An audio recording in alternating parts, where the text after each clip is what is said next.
All right, welcome to section 6.3, part 1. We're going to talk about ellipses today. Another word for ellipses is ovals. Okay, so the objective is to find the equations and to sketch the graphs of ellipses. Okay, so this is basically what we're going to be dealing with. Okay, now there are two types of ellipses. Okay, we have a horizontal ellipse, the one that is longer going from left to right than it is from up and down. And then we have the vertical ellipse, which is higher going up and down than it is wide left and right. Okay, so we're going to study both of these types of ellipses. All right, so let's go back to the horizontal ellipse, and let's talk about some of the key shapes here. Okay, all ellipses have a center. This one happens to be at 0, 0. Okay, so if you want to write down off the side, center 0, 0. Okay, all ellipses have 2 points at the ends of what we're going to call okay, so this is the long axis of our parabola, and I'm going to call this the major axis. Okay, and hopefully you can tell the difference between the two, that we have a shorter axis, and that's called the minor axis. Okay, these two blue points down here, the ends of the major axis are called a vertex. So we have two of them. The one on the left would be called the negative vertex, the one on the right is the positive vertex. And vertices are always letter A. So this would be your negative A over here. Okay? So the ends of the major axis are always called vertex or vertices for plural, and they're always small case a. All right? The ends of our minor axis are called covertices, and they always deal with small b. Okay, so this would be your negative b because it's below the x-axis. And these are covertices. And once again, it's little b. And this would be a positive b because it's up top. And then we always have something called our little c values, and these are called our focus point. And this one's your negative focus, and this one would be your positive C value. C standing for focus points. Now, what are these C values? Okay, these are the points that the ellipse is actually drawn from. So now let me show you an example of what I mean by this. If you go to the third page, there is a link here that gives you that link that I'm about to go to. And when you see here, these two points down here, we're going to call these our C values. Here's our positive C value on the right and our negative C value on the left. And if I drag this point, and you can see below the x-axis creates the bottom half of our ellipse, and the top half above is created on the top. So these focus points are the points that create the ellipse or the oval. Okay, so this one on the right would be our positive C value, and the one on the left would be our negative C value. Okay, so that's just an idea of what those C values tell us. All right, so going back to our page. So we have the major axis, we have the minor axis, we have our positive B, we have our negative B. Those are the endpoints. We have our negative A, and remember, vertices are always A. Okay. Same thing with the vertical ellipse. We have our major axis. The long side now goes up and down. Okay, so there's our major axis. The ends of the major axis are always called your A value. So there's our first vertex, and here's our second one down here. Here's our negative A. So remember, the ends of the major axis, no matter if they're going left and right or up and down, are always your vertices.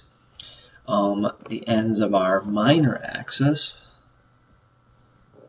go left and right, so there's our minor axis. And here's our negative B value, and here's our positive B value. Remember, these are called covertices.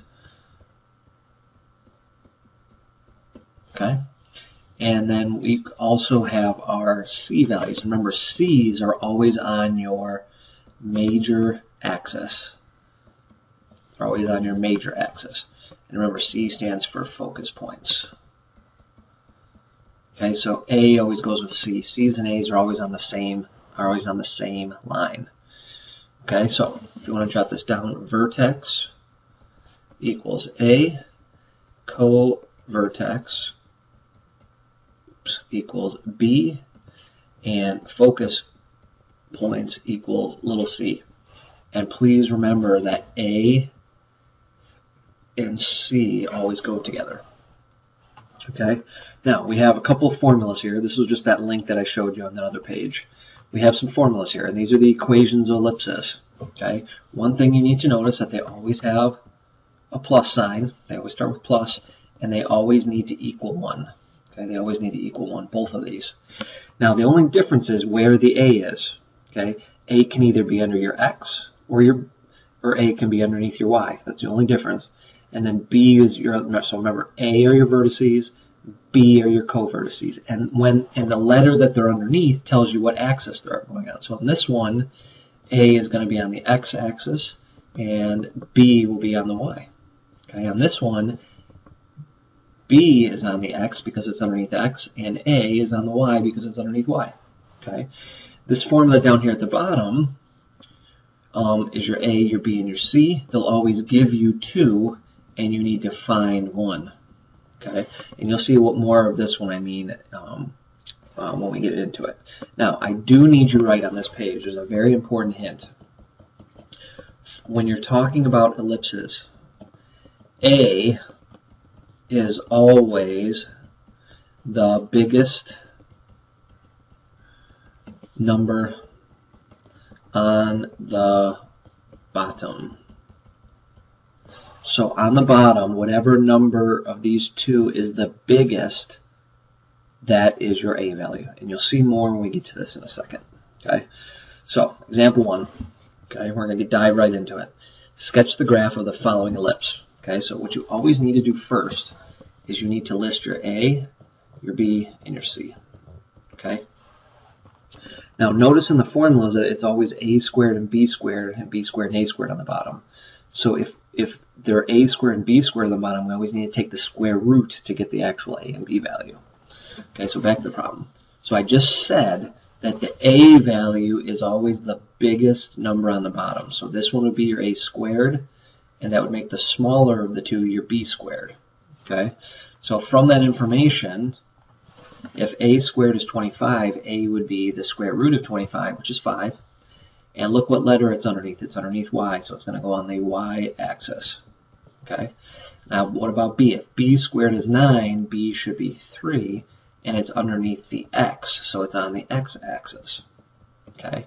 The other thing we already know is that A and C go together. So remember, if A is on the Y-axis, then C is also on the Y-axis. So what we need to figure out now is we need to figure out our C value. Okay. So we go back to our formulas, and it says B squared equals A squared minus C squared. Okay, so what does it say? It says B squared equals A squared minus C squared. So this is just a very simple formula. B is 3, so B squared would be 9. A is 5, so A squared would be 25 minus C squared. So I'm going to subtract 25.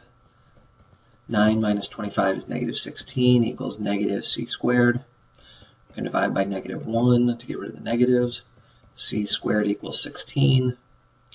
And hopefully you can see that if I square root both sides, C is equal to 4.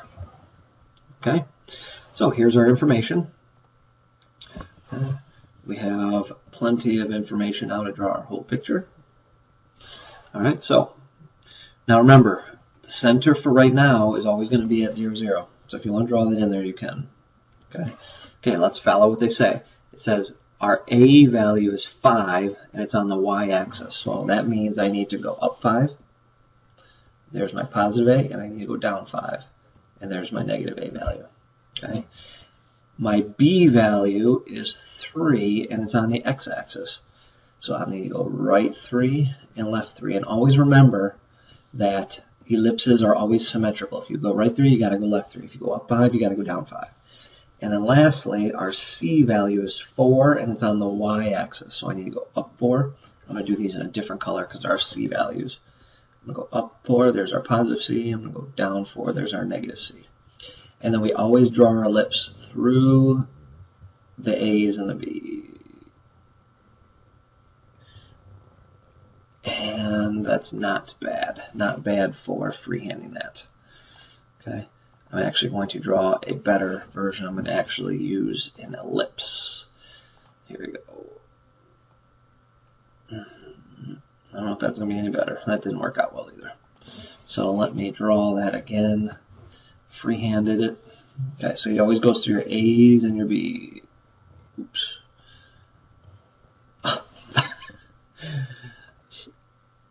Oops.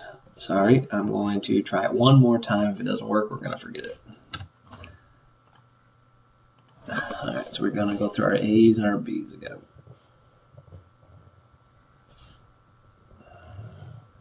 It's harder than it looks doing it on the computer. Alright, so there's our very ugly ellipse. Now, please never draw diamonds. Ellipses are rounded. Okay? Alright, that's example 1. Example 2. Alright, it says, find an equation of an ellipse. Okay, so right away, we know we have a plus. We know we have 2 fraction bars. We know it's equal to 1. So that's everything that we know. We also know that it has to be a squared on each of those. Okay? So let's figure out what we have here.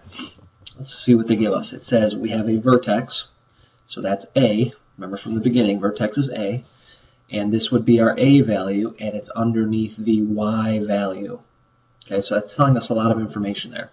That's telling us that we have Y, and we have A on the bottom. A is 5, so this would be 25.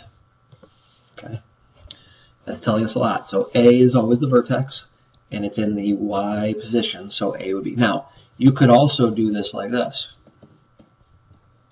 You could have also done this. It does not matter which one you do. Okay, the order of the 2 on the left do not matter. Okay, what else does this problem tell us? It tells us that we have a focus, so the focus points are C, okay, and it's equal to 2. Okay, we don't need the X or the Y for C's. All we're worried about is finding the equation. All right, so I'm going to scoot this over for a second, and we're going to do our formula. B squared equals A squared minus C squared. So B squared we don't know, that's what we're trying to figure out. We know A is 5, so 5 squared is 25. We know C is 2, so 2 squared is 4. So B squared equals 25 minus 4, which is 21. Square root is 21, so B is equal to the square root of 21. Now, what goes in our equation though? Okay, if we already know this is Y, this would have to be X, which would make this one X. And remember, this is B squared. Okay, it's B squared, not B, it's B squared. So if B is the square root of 21, what is the square root of 21 squared? Okay, hopefully you can realize that it's 21. Okay, so there is our formula. And each of these would be a correct answer. Okay, so that is how you figure out your B or your C based on having 2 of them. Okay, so I'm going to, now we're going to sketch our graph. Let's see if I can order this, bring to the front. All right, so what do we know so far? Okay, we know our center's at 0, 0. Our center's at 0, 0. We know our A value is 5, and it's on the y-axis. Okay, so I'm going to go up 5, down 5.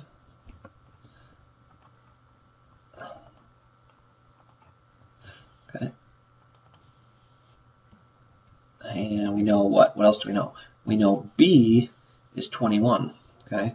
Now to get, that's B squared in the formula. This is always B squared. So square root of 21 is, square root of 21 would be, what decimal? 4.58. So about 4.6. 4.6 is where I should put it. Okay, so B would be 4.6. I'll say it's right there. So there's our B. Negative 4.6 would be our negative b. So here's our a.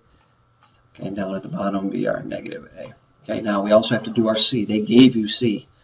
And remember, a and c always go together. So if a is on the y, c also has to go on the y. So c is 2.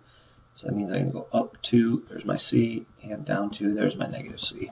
All right, and then the last step would be to draw it. Let me get this whole thing in here. All right, a's and b's. Let me try to do this one a little better.